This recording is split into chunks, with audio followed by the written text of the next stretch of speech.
अभी हम लोगों ने केदारनाथ में शिव महापुराण की कथा कही, उत्तराखंड नीचे ओखी मठ में। वहां के एक रिजेंटा रिसोर्ट में आयोजन था और कराने वाले लोग उड़ीसा के थे, भुवनेश्वर।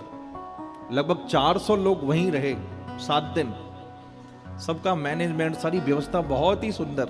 ऊपर केदारनाथ का मंदिर जहां से हेलीकॉप्टर उड़ते हैं और नीचे ओखी मठ, वहां पे कथा का आयोजन, बहुत दिव्य आयोजन। और महादेव का इतना सुंदर भाव प्रकट हुआ वहां शिव महापुराण की कथा में, क्या कहें, हृदय गदगद हो गया। इसलिए शिव जैसा कोई दयालु नहीं हो सकता, कृपालु नहीं हो सकता। देखो महादेव कहां रहते हैं, जोर से कहिए। कैलाश पर्वत पर। भोलेनाथ की सवारी क्या है,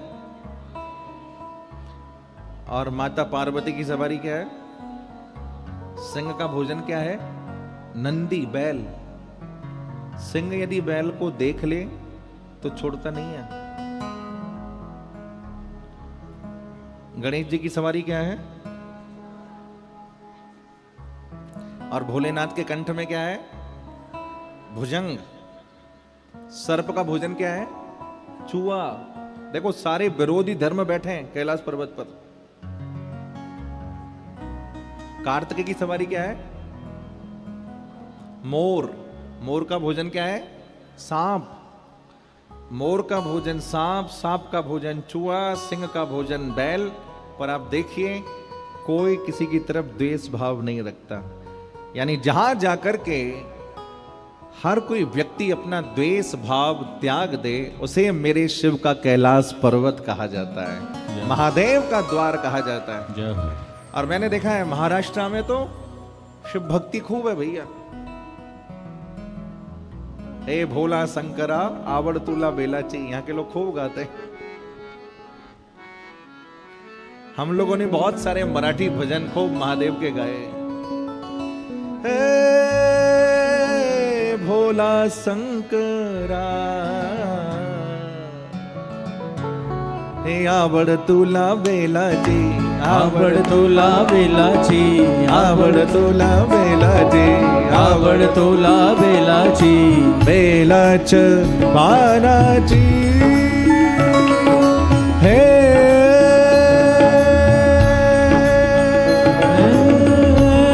भोला शंकरा,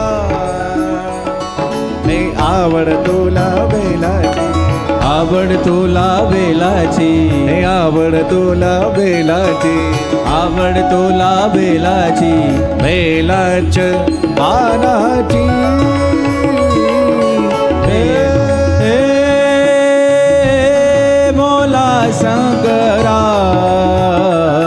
हे आवड़ तुला बेलाची, आवड़ तुला बेलाची, हे आवड़ तुला बेलाची, आवड़ तुला बेलाची। बोलिए शंकर भगवान की। जिनका नाम ही है शिव, जो एक बार शिव कह देता है, उसके एक जन्म के नहीं करोड़ों जन्मों के पाप नष्ट हो जाते हैं। शिव नाम की महिमा है। इसलिए पशुपतिम द्युपतिम धरणिम पतिम भुजगलोक पतिम च सतिम पतिम प्रणत भक्त जनार्ति हरम परम भजतरे मनुजा गिरिजा पतिम। ये महादेव का स्तवन है, शिव स्तवन। महादेव को सुनाइए महाराज, महादेव प्रसन्न होते हैं। नर शिरोरचितम मणिकुंडलम भुजगहार मुदम वृषभध्वजम चित्रजोद्धबलीकृत विग्रहम भजतरे मनुजा गिरिजा पतिम। मुरजनिन्निम वाद्य विलक्षणम मधुर पंचमनाद विशारदम प्रमत भूत गणैरपि सेवितम भजतरे मनुजा गिरिजा पतिम। नमः पार्वती पतये। हर हर महादेव। ये भुजंग शैली का छंद है।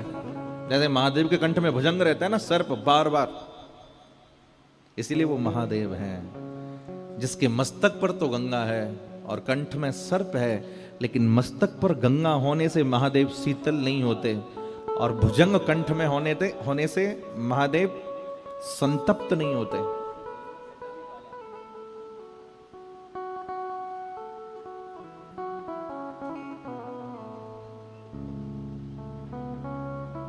बोलिए शंकर भगवान की जय।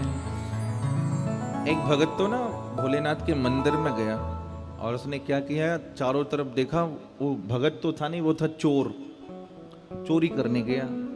अब मंदिर में जाके चारों ओर देखने लगा कि यहाँ चुराने को क्या है, तो कुछ मिला नहीं। भोलेनाथ की घंटी को देखा, बोले घंटी है, इसको ही चुरा लेता हूँ। अब चुराए कैसे, चारों तरफ देखने लगा। घंटी है ऊंची, चोर है थोड़ा छोटा।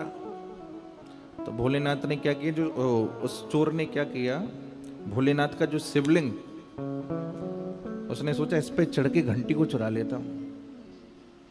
पाँव में जूते पहन रखे और शिवलिंग पर चढ़ करके जैसी घंटी को चुराने लगा, भैया हमारे भोलेनाथ प्रकट हो गए। जय हो।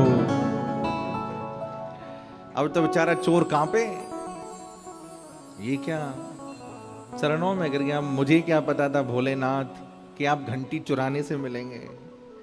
भोलेनाथ ने कहा भैया कोई कोई तो दूध चढ़ाता है, कोई कोई जल चढ़ाता है, कोई पत्र चढ़ाता है, कोई पुष्प चढ़ाता है, पर मैं तुझे प्रणाम करता हूं, तू तो पूरा की पूरा